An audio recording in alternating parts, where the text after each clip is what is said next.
Assalamualaikum warahmatullahi wabarakatuh. Selamat pagi. Terima kasih kepada Pak Ragil, Bu Dinar, dan Bu Beta yang akan menguji saya pada hari ini. Saya Aliani Fitrianti ingin mempresentasikan mengenai skripsi saya, yaitu analisis motivasi dan niat keberlanjutan penggunaan aplikasi Kencan menggunakan Usage and Gratification Theory dan Expectation Confirmation Model. Latar belakang penelitian. Sepertiga dari orang Indonesia, atau 34%-nya, pernah menggunakan aplikasi Kencan. Dan hal ini bisa dikatakan bahwa Kencan online kini sudah menjadi arus utama dan pasar yang semakin kompetitif. Hal ini dibuktikan dengan munculnya berbagai macam jenis aplikasi Kencan di Indonesia, yaitu seperti Tinder, Tantan, Bitalk, OkCupid, dan eHarmony. Aplikasi Kencan banyak disukai oleh masyarakat Indonesia karena aplikasi Kencan memungkinkan pengguna mendapatkan pilihan pasangan yang lebih banyak dan dengan kecocokan yang lebih baik menggunakan fitur-fiturnya. Orang-orang Indonesia jelas menyukai fitur-fitur yang disediakan oleh aplikasi Kencan ini. Dibuktikan oleh survei yang dilakukan Pandia 2016, yaitu jenis online dating yang paling diminati di Indonesia adalah location-based dan matching sites using self-report. Maraknya aplikasi Kencan di Indonesia menyebabkan terjadinya persaingan dari berbagai perusahaan aplikasi Kencan atau penyedia jasa situs Kencan online untuk mempertahankan penggunanya. Semakin tinggi pengguna aktif sebuah aplikasi, maka makin besar peluang bisnis yang didapatkan. Jiang dan Rosenblum menjelaskan mahalnya biaya untuk mendapatkan pengguna baru, sehingga memiliki pengguna yang setia yang pada umumnya akan lebih sering membeli menjadi lebih penting. Hal ini sesuai dengan Bata Sherji, yaitu kunci dari kesuksesan sebuah teknologi bukan dari awal penggunaan, tetapi dari niat pengguna untuk menggunakan kembali teknologi tersebut. Berdasarkan latar belakang yang telah dijelaskan, peneliti mengembangkan kerangka penelitian berdasarkan Usage and Gratification Theory dan Expectation Confirmation Model untuk menyelidiki motivasi dan niat pengguna untuk melanjutkan penggunaan aplikasi Kencan di Indonesia.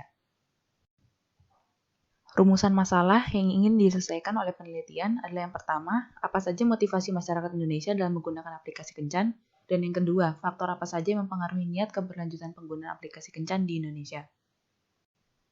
Dan tujuan yang ingin dicapai oleh penelitian, yang pertama yaitu mengetahui apa saja motivasi masyarakat Indonesia dalam menggunakan aplikasi Kencan, dan yang kedua, mengetahui faktor apa saja yang mempengaruhi niat keberlanjutan penggunaan aplikasi Kencan di Indonesia. Perkembangan aplikasi Kencan di Indonesia. Penggunaan aplikasi Kencan sedang marak di Indonesia dibuktikan dengan munculnya berbagai jenis aplikasi Kencan seperti Tinder, Tantan, Bitalk, OkCupid, eHarmony, dan sebagainya. Dan berdasarkan survei yang dilakukan oleh Paktor terhadap 400 orang responden usia 18 hingga 35 tahun tergambar bahwa orang Indonesia aktif berkenalan online. Sebanyak 8 dari 10 orang Indonesia pernah berkenalan online. Berdasarkan data yang dipaparkan Sensor Tower, Indonesia memiliki total pengguna layanan aplikasi Kencan sebanyak 0,11% dan berada di urutan ke-7 dan penggunaan tertinggi aplikasi Kencan di dunia. Jumlah pengguna premium aplikasi Kencan Tinder mencapai 4,1 juta pada kuartal 3 2018. Dan angka ini naik dari kuartal sebelumnya yang mencatat 3,8 juta pengguna premium. Usage and gratification terhadap persepsi manfaat dalam Kencan online. Penelitian yang dilakukan oleh Weil dan Tom meneliti tentang faktor-faktor apa saja yang dapat membuat pengguna Grindr untuk mengungkapkan self-diri atau self-disclosure. 6 faktor gratification yang didapatkan oleh Weil dan Tom yaitu entertainment, sex, romantic relationship, friendship, social inclusion, dan location-based search. Azahro meneliti pengaruh dari 6 faktor gratification tersebut terhadap persepsi manfaat atau perceived usefulness pengguna terhadap aplikasi Kencan. Penelitian Azahro tersebut mendapatkan bahwa motivasi seksual dan pencarian berbasis lokasi tidak mempengaruhi persepsi pengguna terhadap kebermanfaatan aplikasi Kencan. Sedangkan entertainment, romantic relationship, friendship, dan social inclusion mempengaruhi persepsi pengguna terhadap kebermanfaatan aplikasi Kencan. Expectation Confirmation Model mengintegrasikan model penerimaan teknologi TAM dengan Expectation Confirmation Theory. ECM ini digunakan untuk meneliti niatan pengguna untuk melanjutkan penggunaan suatu teknologi. Model ini merumuskan bahwa kepuasan dan persepsi manfaat dari pengguna menentukan niat keberlanjutan penggunaan teknologi. Penelitian ini menggunakan partial least square structural equation modeling sebagai teknik statistiknya. Dan berikut adalah kriteria penilaian PLS.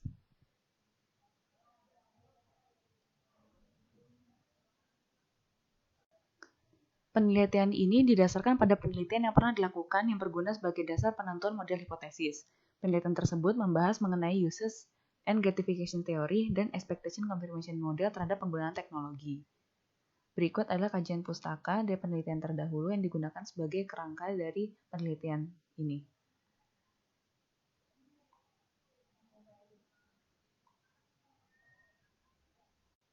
Metodologi penelitian. Berikut adalah alur yang digunakan dalam penelitian. Tahap perumusan model. Uses and gratification theory dan expectation confirmation model dapat digunakan untuk menjawab sementara rumusan masalah penelitian mengenai motivasi dan niat keberlanjutan penggunaan aplikasi kencan pengguna. Uses and gratifications berdasarkan pada penelitian Azahro memiliki variabel-variabel yang dijadikan sebagai faktor yang dapat dijadikan motivasi pengguna untuk menggunakan aplikasi kencan. Variabel-variabel tersebut antara lain sex, relationship seeking, friendship, social inclusion, dan location-based search. Sedangkan expectation confirmation model berdasarkan pada penelitian Khalil dan Bhattacharjee memiliki variabel-variabel yang dijadikan sebagai faktor yang dijadikan niatan keberlanjutan penggunaan aplikasi kencan. Variabel-variabel tersebut antara lain confirmation, perceived usefulness, satisfaction, dan continuance usage intention. Berikut adalah hipotesis yang telah dirumuskan berdasarkan model terdahulu yang digunakan pada penelitian. Dan ini adalah model hipotesis yang digunakan. Tahap pengumpulan data. Penyebaran kuesioner menggunakan teknik probability sampling, yaitu random sampling pada masyarakat Indonesia yang menggunakan aplikasi kencan. Hasil penyebaran mendapatkan responden mayoritas masyarakat Pulau Jawa, usia 21-25 tahun, dan aplikasi yang paling banyak digunakan adalah Tinder. Minimal jumlah responden digunakan untuk penelitian ini menurut Ferdinand adalah 5 dikali 31 indikator yang digunakan pada model, yaitu 155 responden. Penyebaran kuesioner dilakukan dari tanggal 4 sampai 16 Februari 2020 melalui Google Forms dan disebarkan melalui media sosial dan didapatkan 236 data yang valid. Analisis dan hasil pembahasan. Perancangan model struktural digunakan untuk menggambarkan hipotesis penelitian dan hubungan variabelnya. Path model struktural digunakan pada penelitian ini untuk melihat hubungan antara variabel laten model hipotesis sehingga dapat digunakan untuk melihat seberapa baik nilai penelitian yang dihasilkan model. Gambar ini menunjukkan path model struktural yang terdiri dari 9 variabel laten dan hubungannya dengan satu sama lain.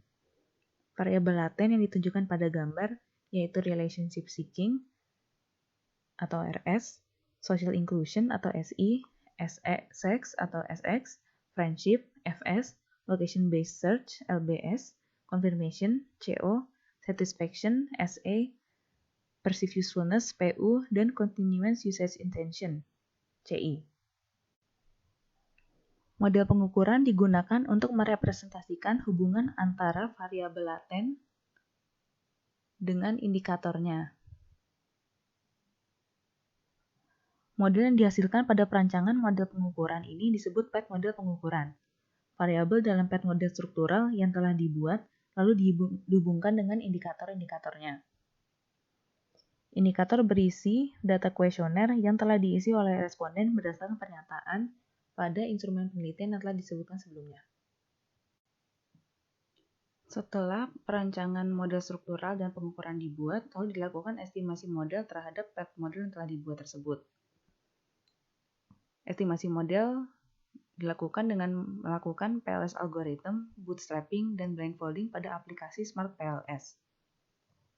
Gambar ini yang merupakan hasil dari PLS algorithm menunjukkan nilai loading factor dari masing-masing indikator ditunjukkan oleh warna merah.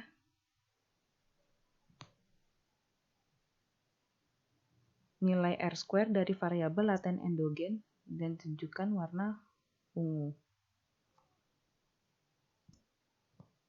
Nilai loading factor akan digunakan untuk pengukuran outer model, sedangkan nilai R-square digunakan untuk penilaian inner model.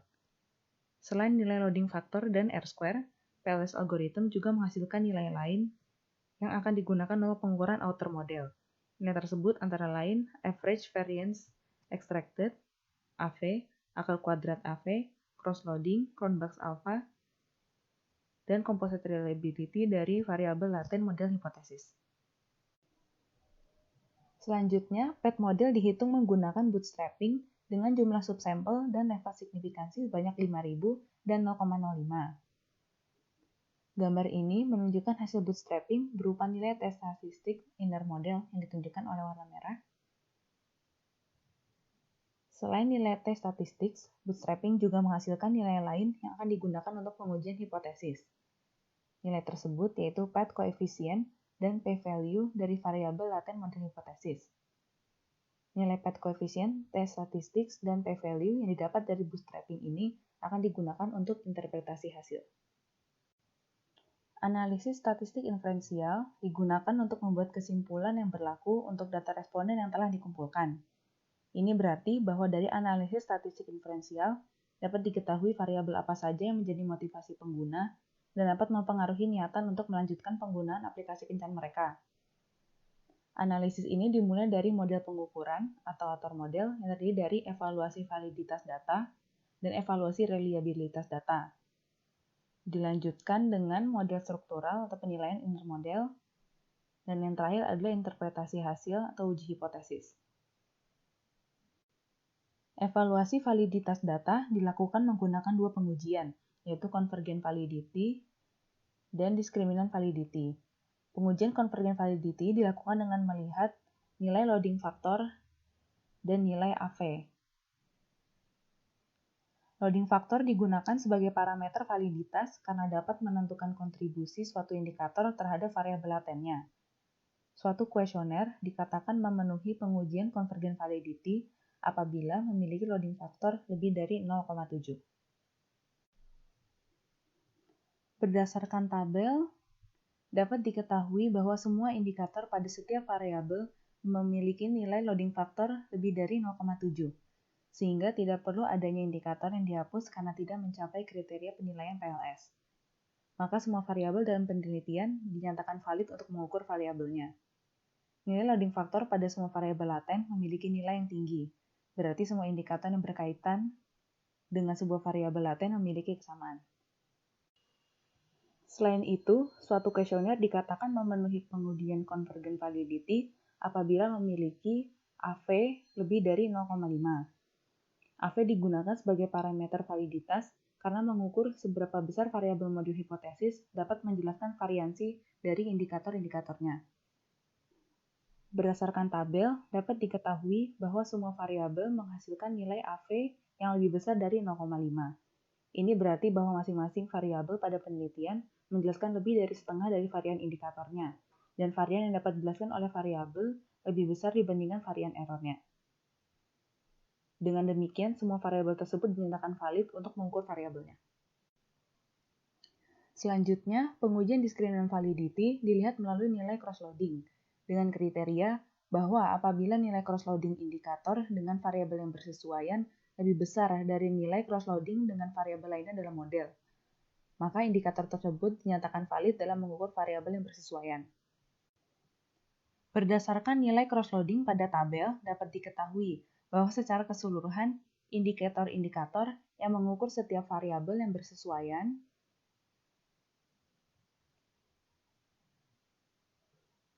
menghasilkan cross-loading yang lebih besar dibandingkan dengan cross-loading pada variabel lainnya. Dengan demikian dapat dinyatakan bahwa setiap variabel hipotesis berbeda dengan variabel lainnya pada model, dan hanya dapat dijelaskan dan diukur oleh variabel itu sendiri, dan bahwa masing-masing indikator adalah valid dan mampu mengukur variabel yang bersesuaian dengannya.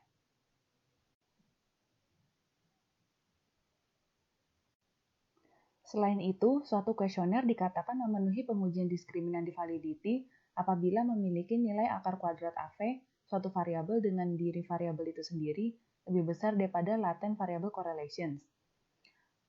Latent variable correlations merupakan nilai hubungan suatu variabel dengan variabel laten lainnya.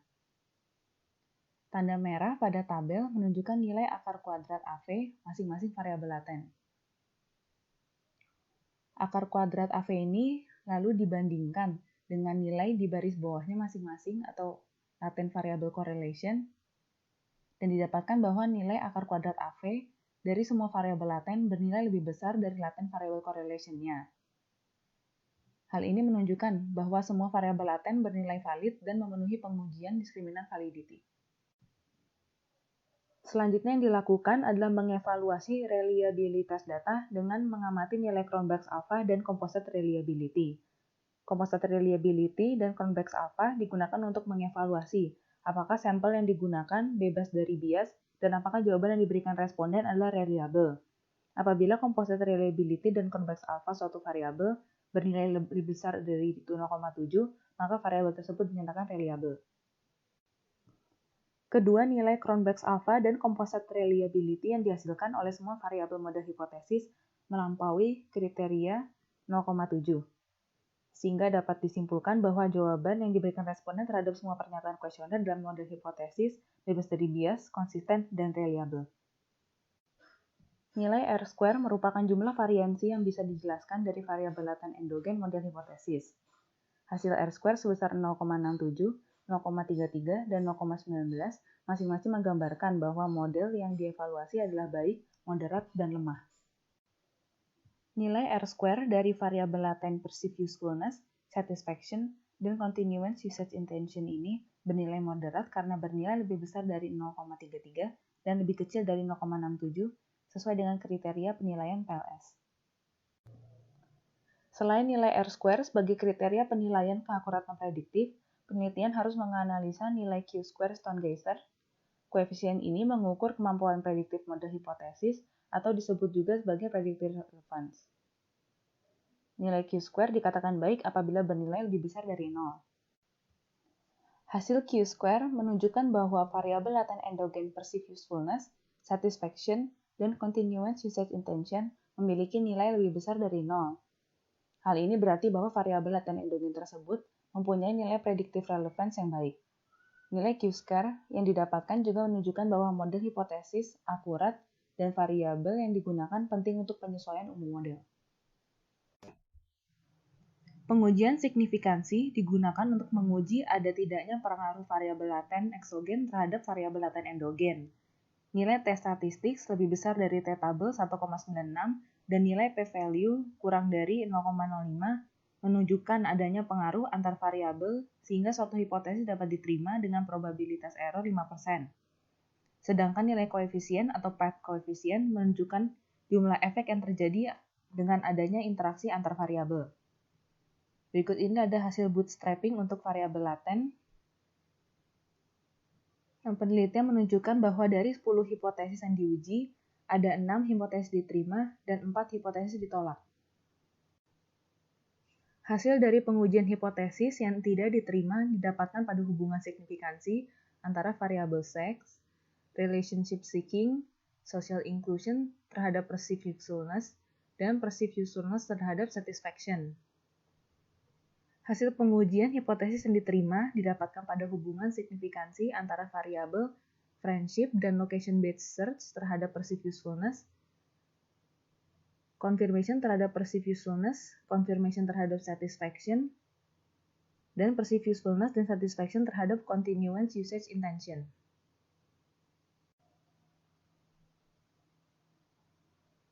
Kesimpulan, faktor-faktor pada gratification yang menjadi motivasi pengguna dalam menggunakan aplikasi kencan adalah friendship atau pertemanan dan location-based service. Faktor yang menentukan niatan keberlanjutan pengguna aplikasi kencan yaitu kepuasan dan persepsi manfaat pengguna terhadap aplikasi kencan. Tetapi persepsi pengguna terhadap manfaat aplikasi kencan tidak menentukan tingkat kepuasan mereka.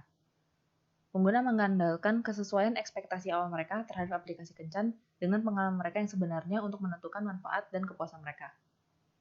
Saran yang dapat diberikan oleh peneliti untuk penelitian selanjutnya adalah dapat menambahkan faktor lain ke dalam model sebagai prediktor niat keberlanjutan penggunaan, seperti faktor perceived ease of use, enjoyment, self-disclosure, dan subjective norm. Penelitian selanjutnya meneliti responden dengan demografi yang lebih luas dan beragam, dan penelitian selanjutnya dapat dilakukan terhadap masyarakat dengan budaya yang berbeda dengan Indonesia untuk melihat perbedaan pandangan terhadap aplikasi kencan. Demikian presentasi ini saya sampaikan. Terima kasih atas perhatian Bapak dan Ibu. Wassalamualaikum warahmatullahi wabarakatuh.